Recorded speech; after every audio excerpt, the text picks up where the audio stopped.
In the summer of 1997, NASA's Pathfinder spacecraft landed on the surface of Mars and began transmitting incredible, iconic images back to Earth. But several days in, something went terribly wrong. The transmissions stopped. Pathfinder was, in effect, procrastinating, keeping itself fully occupied, but failing to do its most important work. What was going on? There was a bug, it turned out, in its scheduler.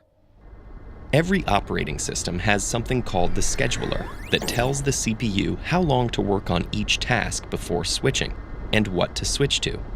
Done right, computers move so fluidly between their various responsibilities, they give the illusion of doing everything simultaneously. But we all know what happens when things go wrong. This should give us, if nothing else, some measure of consolation. Even computers get overwhelmed sometimes. Maybe learning about the computer science of scheduling can give us some ideas about our own human struggles with time. One of the first insights is that all the time you spend prioritizing your work is time you aren't spending doing it. For instance, let's say when you check your inbox, you scan all the messages, choosing which is the most important. Once you've dealt with that one, you repeat. Seems sensible, but there's a problem here.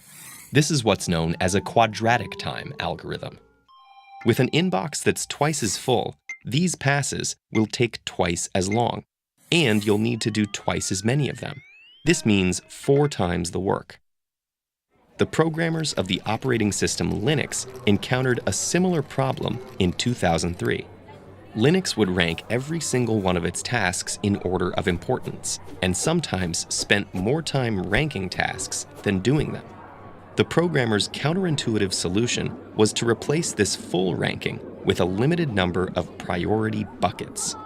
The system was less precise about what to do next, but more than made up for it by spending more time making progress. So with your emails, insisting on always doing the very most important thing first could lead to a meltdown. Waking up to an inbox 3 times fuller than normal could take 9 times longer to clear. You'd be better off replying in chronological order or even at random. Surprisingly, sometimes giving up on doing things in the perfect order may be the key to getting them done. Another insight that emerges from computer scheduling has to do with one of the most prevalent features of modern life: interruptions.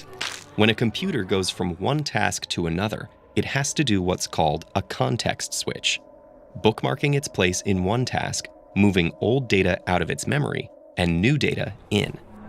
Each of these actions comes at a cost.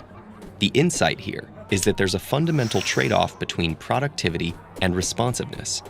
Getting serious work done means minimizing context switches.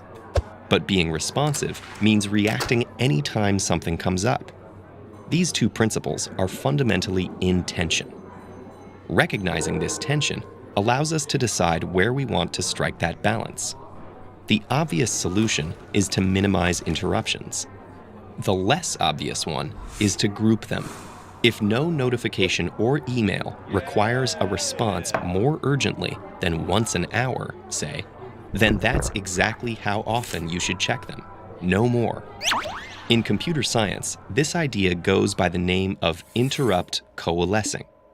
Rather than dealing with things as they come up, oh, the mouse was moved, a key was pressed, more of that file downloaded, the system groups these interruptions together based on how long they can afford to wait. In 2013, interrupt coalescing triggered a massive improvement in laptop battery life. This is because deferring interruptions lets a system check everything at once, then quickly re-enter a low-power state. As with computers, so it is with us.